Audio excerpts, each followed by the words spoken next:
Gurave Namaha. Sri Chaitanya Manobhishtam Stapitam Yena Bhutare Swayam Rupa Karamayam Dharati Swaparantikam Vandeham Sri Guru Siyata Parakamaram Sri Gurun Vaishnavam Sri Rupam Sagajatam Sahagana Raganatam Vitam Stam State Sadvaitam Savadutam Parijana Saitam Krishna Chaitanya Devam Sri Radha Krishna Padan Sahagana Lalita Shri Vishakan Vitam Stam. Okay, I'm having a technical difficulty. Oh, here we are. Okay. All right. Narayanam namaskritam naram cheva narotam. Can you hear me okay, Rob? Can you hear me?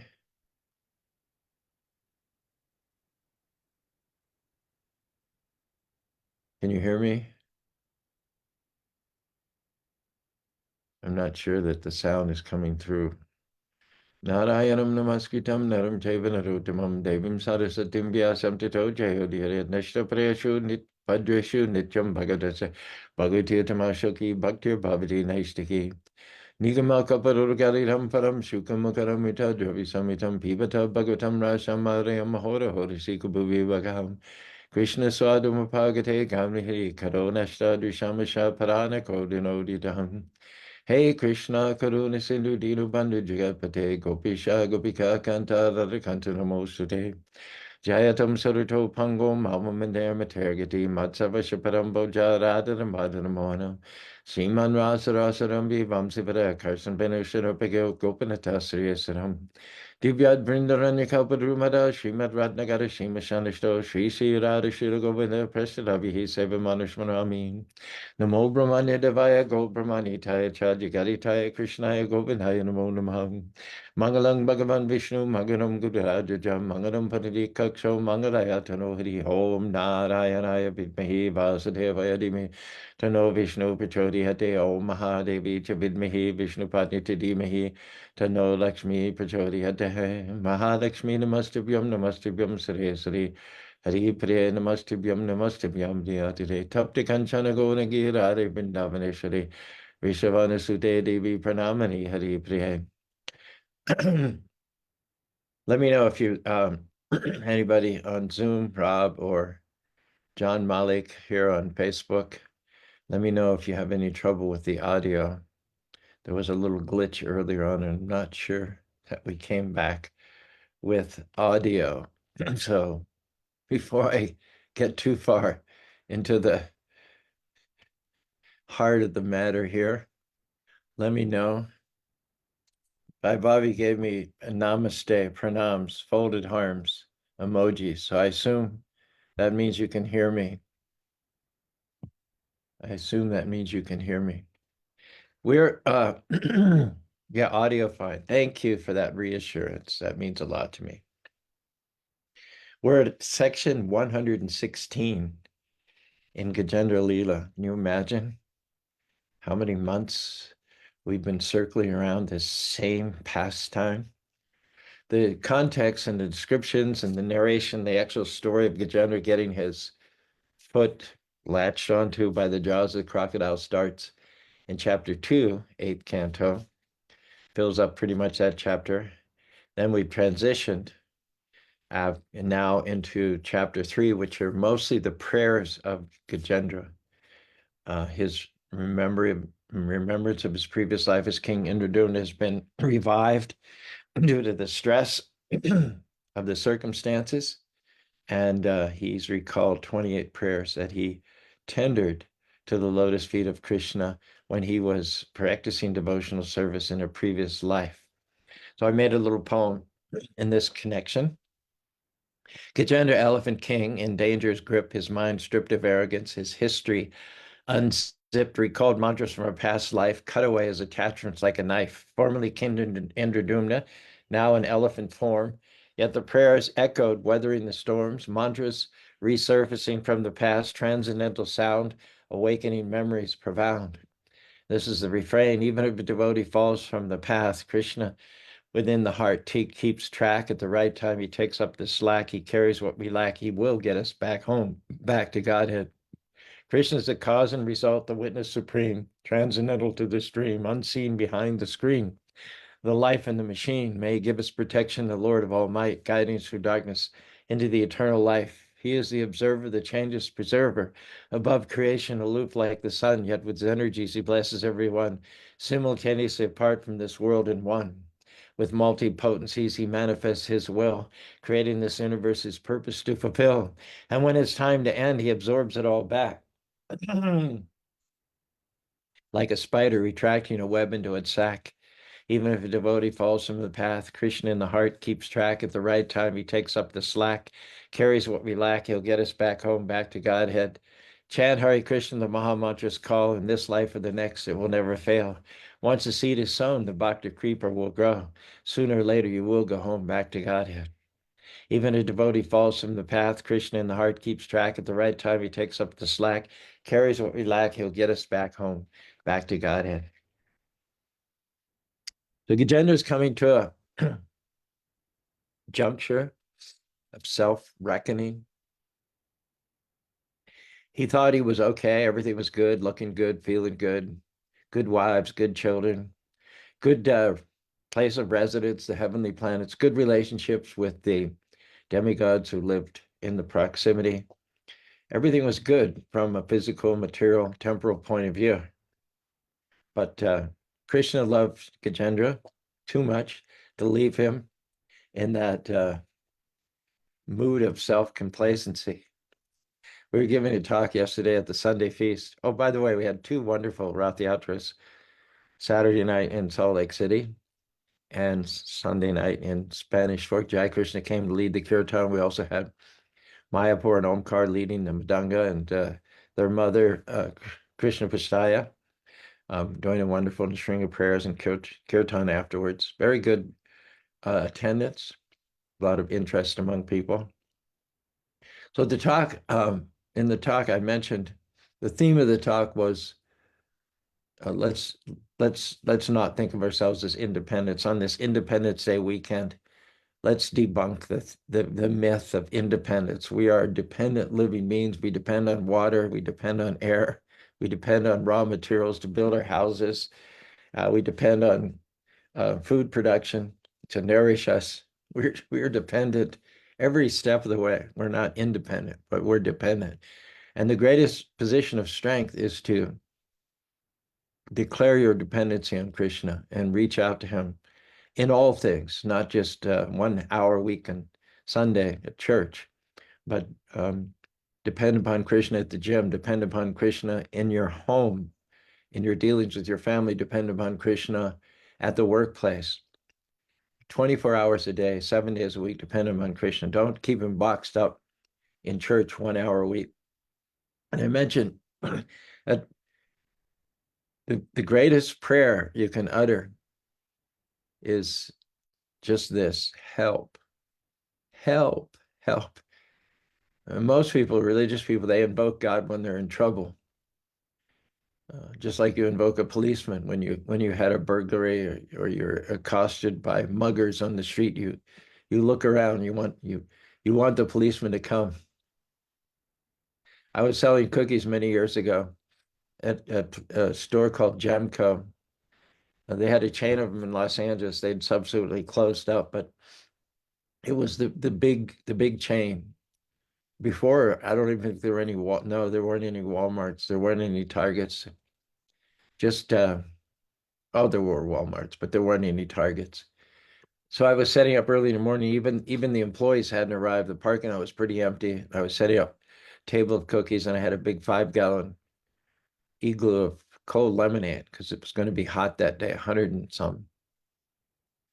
And this lone car came into the parking lot, pulled up next to where I was, and this tall African-American guy sort of wobbled out. He was clearly drunk or something. And he was so unsteady on his feet that he careened over and collided with the table and knocked this 5-gallon igloo of lemonade onto the sidewalk, and it opened up, and it's a big mess. And I had expected to be able to sell more lemonade that day than cookies. So there went my whole income for the day. I gave him a push. He's about my build, but he was taller than me by several inches.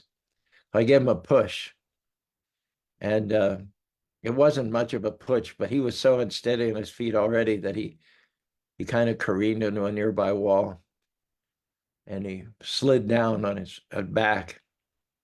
And then he started reaching for what I could only assume was a knife in his foot there, his shoe there. And I'm thinking, I'm looking around. There's not a soul in the parking lot. There's just me and this crazed guy who's reaching for a knife. And I thought, oh, Krishna.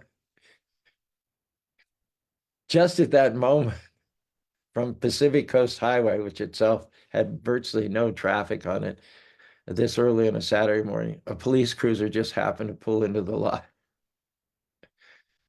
Oh my gosh, what are the chances? So I waved and got his attention. He came over. He put the fellow up against the hood of his cruiser and frisked him in there, and he had about an 8-inch knife. Funny, when the policeman said, "What is this?" and the guy said, "I don't know what it is." He's, the drunk fellow said, "It's not my knife." And the policeman said, "Well, it was in your sock." And he said, "Well, someone must have put it there while I was sleeping last night." Anyway, we generally speaking don't want policemen to be in our lives all the time. We just want policemen to come when we're in a tight situation. We want them to save us, and then we want them to get on their way. We don't want them to hang around or linger. We don't want them to move into the in-law apartment or the apartment next door. We just want the policeman to come when we're in trouble and not otherwise. And the times we think we're in trouble, or maybe 1% of 1% of our life, we think we're in trouble. And the rest of the time, we got it covered. We're okay. Our message today is that you're in trouble every moment of every day. You're in trouble 24/7. You're not just sometimes in trouble. You're all the time in trouble. We're in a forest fire. This material world is called samsara. Everything is burning. Everything is being consumed by the flames of time. I'm 77. I got up this morning. I couldn't walk. Lately, I've been having shin splints. In the old days when I was running marathons, you'd only get shin splints if you dramatically upped your mileage from 60 miles a week to 80 miles a week and tackled a lot of hills and did speed work. If you had a uptick in your training and you didn't do it gradually, you'd get shin splints. Nowadays, I just walk 6 to 7 miles on the treadmill. I put a little incline. I put a 1.1 incline, and I get shin splints. I couldn't walk for the first hour today. So much pain in my lower leg. We're always this material world, being in this, we are eternal spirit souls. Krishna says to Arjuna, "Natu evatmajutuna shamnatum nemajanam, nachaivam visadi sarvaya mataparam." Krishna says to Arjuna, "Never was a time when you did not exist, nor I, nor all these kings, nor in the future shall any of us cease to be." We are eternal. Najayate mriyate vakadacham. The soul is not slain when this body is slain. So the fact that we're in material bodies, which started to die the moment that we saw the light of day. Your day of birth was the day you started to die. For one who is born, death is certain. And without God consciousness, without getting into a state of alarm, we should live alarmed, finding ourselves here. I've alluded to this commercial for Southwest Airlines on several previous occasions. Woman gets off a plane. She's got something in her eye and she's unable to see very clearly. So she goes into the restroom and she's standing in front of the mirror trying to trying to fish out whatever particle was blurring her vision. And as she's doing this, she looks to the left and there's a businessman there looking at her kind of curiously. She looks to the right. There's another businessman And then the caption says, wouldn't you rather be somewhere else right now? So that realization that comes upon that woman when she realized that she wandered into the men's room by mistake, and the anxiousness that arises to get out of the place where she has no business being, that mood should be with us constantly 24 hours a day. Wouldn't you rather be somewhere else? If your answer to that is not yes, you're in deep trouble, because you don't realize how much trouble you're in. It's one thing to be in trouble, but it's altogether another thing. It's much more dangerous. If there's anything more dangerous than being in trouble, it is being in trouble and not knowing you're in trouble. That's real danger. If you're in the jungle and you realize that you're in a dangerous situation and you're vigilant and you're on guard, you might just make it to safety. But if you're in the jungle and you're naive, you don't even realize that there's poisonous snakes, there's tarantulas, there's jaguars, there are diseases there are bacteria, there are viruses. The jungle is teeming with dangers from every angle, and without vigilance, um, you're not going to survive. So being in the jungle is bad enough, but with self-awareness and with alarm and with caution, it is possible to survive being in jungle. But being in the jungle and not realizing how much jeopardy you're in, how much danger you're in, you will die. You will not have a chance. Another example Prabhupada gives is, we come to this material world.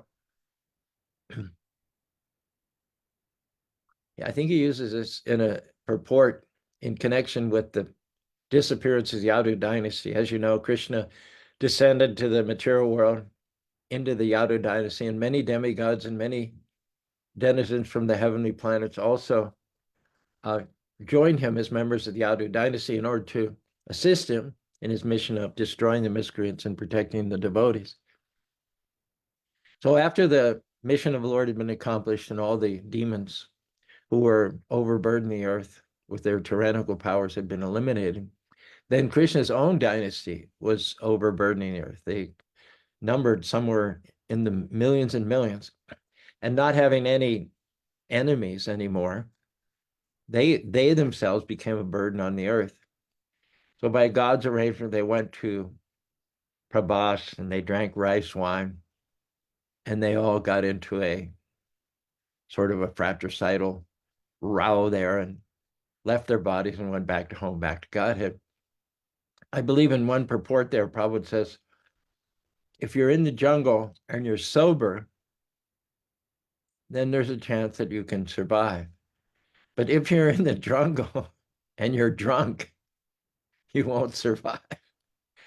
You cannot afford to be oblivious, out of it, quote unquote, smashed, juiced, intoxicated in the jungle. You will never survive under those conditions. So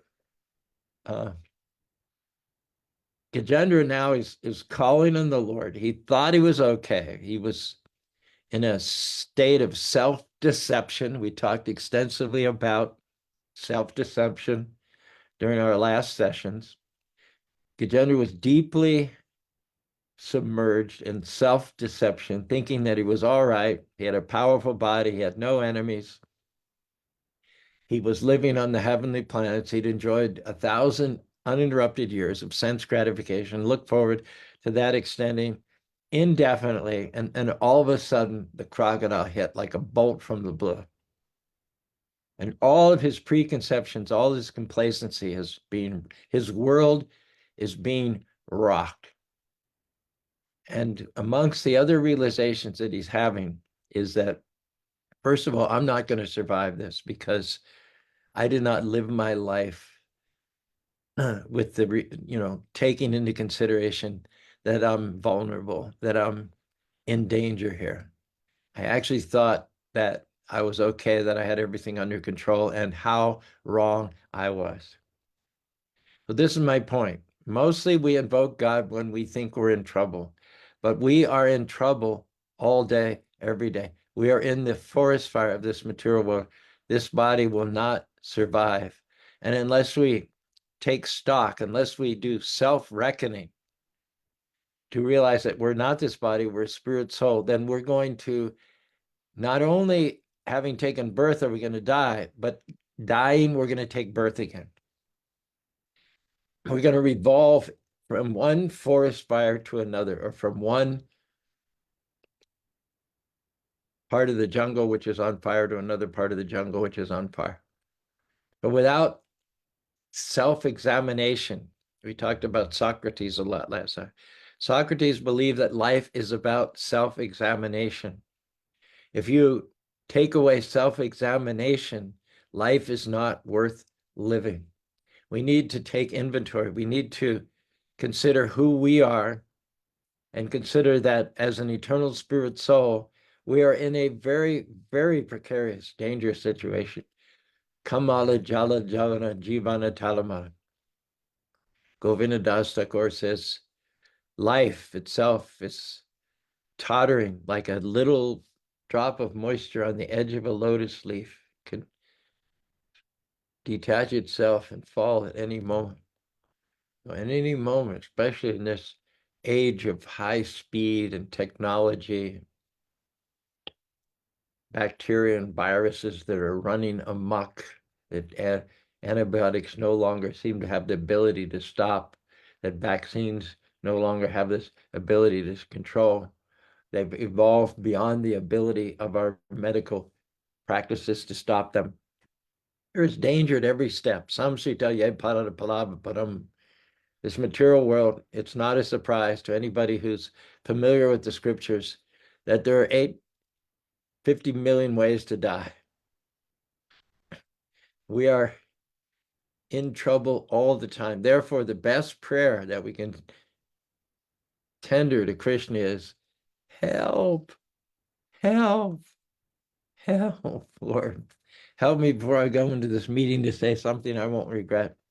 Help me before I go to the gym, that if I'm going to work out, let it be the best workout that I can possibly have. Help me before I come home after a hard day in the office to not take my frustrations out on my family. Help me, even though I've studied for this test, when I sit for the exam, Lord, help me to have the recall that I need in order to ace the test. Lord, I'm about to go into that business presentation.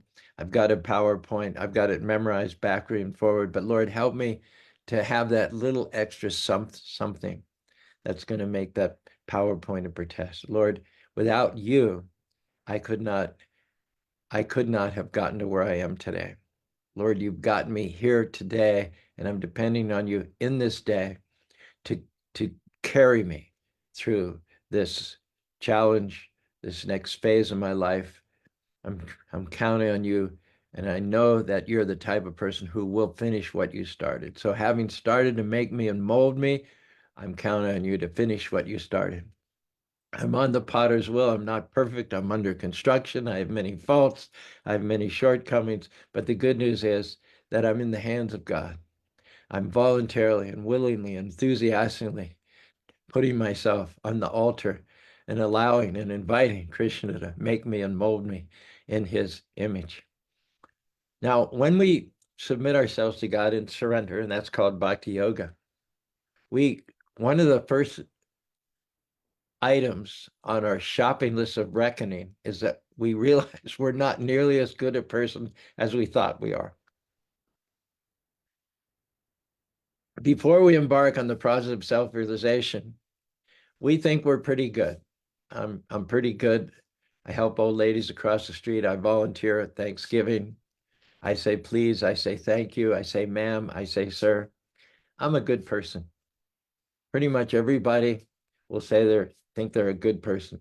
Most of the people whom you ask, if there's a heaven, do you think you'll go there? I think 70% of the people say, if there's a heaven, I think I'll go there. In other words, if you were asked, do you think you're more like Duryodhone or do you think you're more like Yudhishitr? Most people would say Yudhishitr. But after self-examination, after purification has taken place, under the direction of a bona fide spiritual master, what are revealed are so many dirty things, so many selfish desires, so much hankering, such an appetite to enjoy the gross material pleasures of this material world, but subtle pleasures as well. When you give up, when you embark on the spiritual path and take a spiritual master, he asks you right off the bat to give up the gross material pleasures, list, sex, gambling, intoxication, meat. So pretty much from the beginning of your journey, you're free of the gross material pleasures, but it takes much longer time. It takes deeper excavation to get rid of these subtle manifestations of the desire for profit, adoration, and distinction, for the subtle manifestations of sex desire. As we do bhajan, as we chant, and as we faithfully follow the orders of the spiritual master, we see that our inner purity was an illusion, that we have a long way to go. We have a lot of work to do before we actually become more like Yudhishitr. In the meantime, we're far more like Duryodhone. Now, what's some of the difference between Duryodhane and Yudhishitr? Interesting enough, I believe that Duryodhane considered himself, and would have been considered by a lot of people, as more sophisticated than Yudhishitr, more savvy than Yudhishitr, more worldly than Yudhishitr. I believe there would have been a segment of the population who supported Duryodhane, even though he was unprincipled, because they considered that he was smarter, more worldly, more savvy than someone like Yudhishthir. Duryodhane would have viewed Yudhishthir as a sentimentalist, wasting his time with this Krishna, Krishna, Krishna, Krishna, yada, yada, yada, wama, wama, wama, nonsense. Duryodhane would have believed that your time is better spent informing yourself about technology, informing yourself about politics, making the right alliances, putting some seed money here and seed money there, consolidating your power, conceiving plans for progress, for development. Spanish Fort calls itself the city of pride and progress. Now down the road, 4 miles south of Spanish Fort, just to the south of us, is the city of Salem. Salem is a word which means peace. We're halfway between the city of pride and progress and the city of peace. If I had to choose, I would take the city of peace. Pride and progress, they're not such unqualified blessings. Pride comes before a fall, and progress, well, material progress, technological progress, it's not really progress at all. If you're going backwards, you can go forwards at 60 miles an hour, but you can also go backwards at 30 or 40 miles an hour. So in a sense, you're moving, but you're moving backwards. A corpse progresses towards decomposition or regresses, whatever you might say. But there is activity. So simply because there's activity doesn't necessarily mean you're going forward. The activity might indicate that you're sliding backwards, you're devolving to a lower state rather than to a higher state. So pride and progress are not necessarily unqualified goods. Peace always is good. Pride is not always good. Progress is not always good. So Duryodhane would have been more, if he had a motto, it would have been more like the Spanish Fork motto. Duryodhane might have had a campaign slogan. Don't vote for Yudhishthir. He's a sentimentalist. He's a snowball. He spends all of his time Krishna Krishna. What's that going to do to get you a higher income? What's Krishna Krishna going to do to get you an upgrade in your car? What's Krishna Krishna Krishna going to do to get you a fancy house in the suburbs? Vote for me. I represent pride and progress, not sentimentalism not liberalism. We could have easily seen how Duryodhane played upon the contrast, the perceived contrast between him and Yudhishthir. And he might have genuinely thought that he was a better, smarter guy, more educated, more well-placed. He had better connections. Certainly, when everything shook out and the two armies faced each other at the Kurukshetra battlefield, Duryodhane, due to his diplomacy and politics, had 2/3 more soldiers than the Pandavas. He could have pointed to the fact that he had a larger army, had more kings supporting him. He'd use all kind. He'd pay them bribes. He'd co-opted them with what do they call it? Blackmail. He'd blackmailed them. He'd paid them bribes. But his means.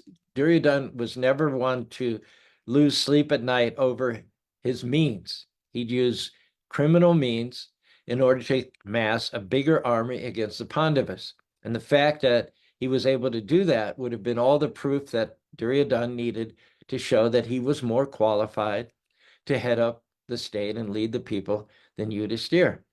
He didn't bother himself with scruples. He didn't bother himself with thoughts of honesty. He did whatever he needed to do, in his words, to get the job done. So Duryodhane would have thought, this is the kind of person we need at the head of a state. Practical person who's not tied up or bothered or inhibited by principles or by scruples or by integrity or by honesty. And this campaigning would have appealed probably to less people back in those days, in a more pious world, than it would have appealed to a lot more people in these days, in the Kali Yuga age. But Duryodhane, you could easily see him contrasting himself with Yudhishthir and thinking he's the better man. He has more allies. He has more people in his corner than Yudhishthir. He has a more solid plan. He's got a plan for economic improvement, for better jobs, better income, reducing inflation, defeating their enemies. And in this way, due to this mindset, Duryodhane generally believed that he could do a better job ruling the kingdom of Yudhishthir. Also, another axe that Duryodhane had to grind was that he was, in fact, the son of the oldest brother. His father, Dhritarashtra, should have been king. Dhritarashtra was the older brother of Pandu, and the older brother generally ascended to the throne. That was the rule of primogeniture in those days. Unfortunately, Dhritarashtra, Duryodhane's father, had been born blind. So he was deemed unqualified to rule the kingdom, and therefore the crown was passed on to his younger brother, Pandu. Now, Pandu died at an early age, and his infant sons at that time were the Pandavas. So because their father, Pandu, had been king, the Pandus were considered the heirs to the throne. But they were very young. They were too immature to rule at that time. They required quite a significant period of time to learn how to rule under the tutelage of Bhisma and Dronacharya. But Duryodhane was older, and he considered that even though his father was blind, his father would have been the king had he not been blind. He was the oldest son. So nevertheless, despite his father's disqualification, Duryodhane felt that the crown should come to him. They were the sons of the firstborn. He felt that the Pandavas were not legitimate heirs to the throne because their father was younger than his father. Duryodhane had all kinds of reasons. He had all kinds of arguments. There was some merit to them. He was intelligent. He had merit. He had allies. He had a lot of people supporting him. He had the majority. If there was a vote, he would have probably gotten the vote over Yudhishthir. But there was one problem. Duryodhane ignored Krishna. He overlooked Krishna. Sure, Yudhishthir was chanting Krishna Krishna. Yudhishthir prioritized devotion to Krishna. Yudhishthir didn't have all kinds of fancy plans for economic development. Yudhishthir wasn't that concerned about connections and politics and bringing people into his corner. He was primarily concerned with pleasing Krishna, and Duryodhane thought that was a waste of time. There are many more practical things we can and we should do. If there's time left over, we can go into church and do Krishna Krishna Wama Wama yada yada yada. But the priority is plan making, not worshiping, but it's plan making. It's like when Indira Gandhi was Prime Minister of India, she said work is worship.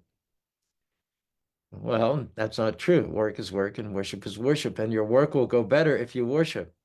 It said if you worship God, hard things will come easy. God will pave the way. He'll make your crooked places straight. He'll go before you. He'll bless the plans of those who keep him first place. He guides the step of those who are righteous. But if you don't include God in the equation, then easy things become hard. Things that should have gone easily, they become a struggle.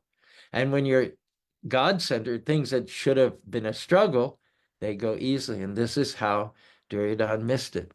He overlooked, he minimized the Krishna factor, and that was his fatal flaw.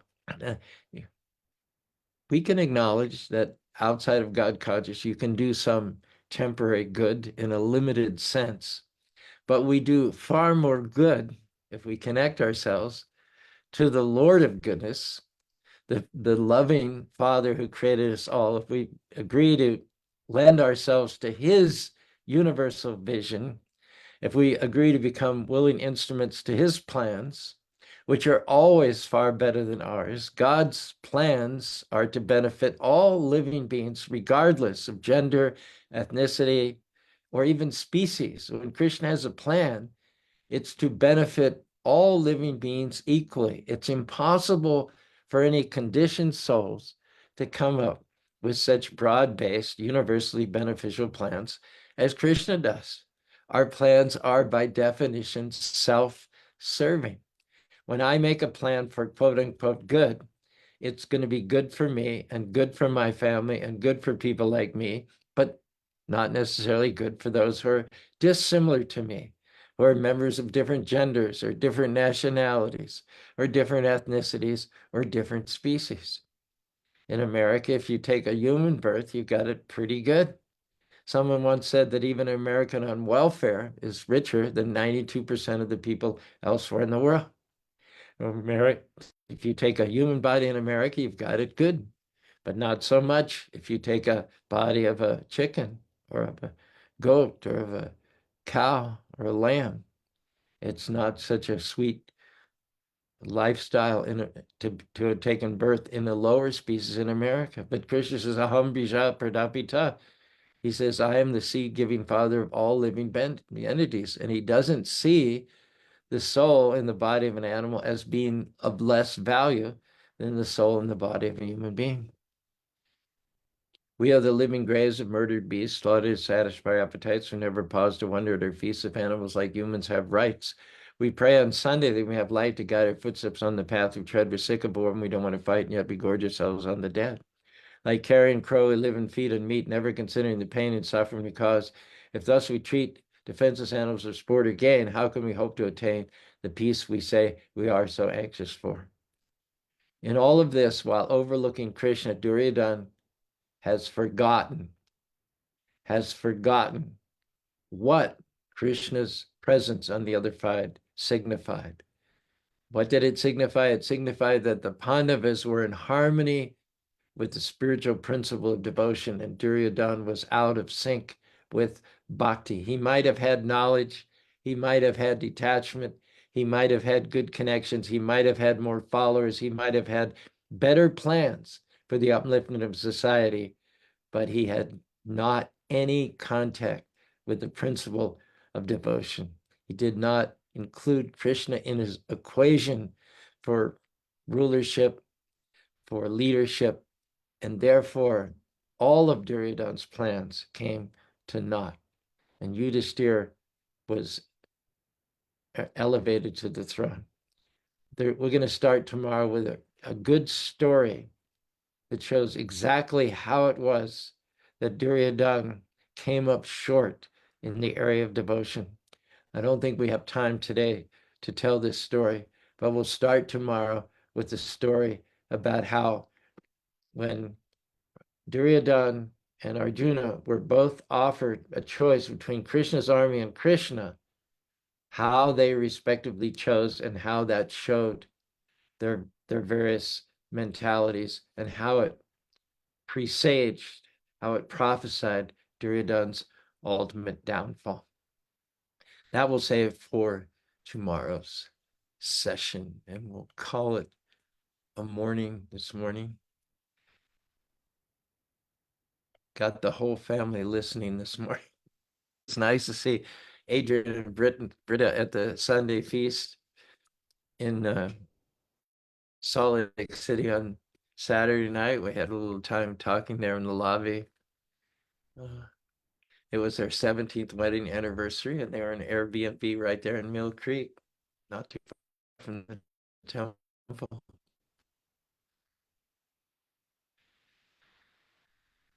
So,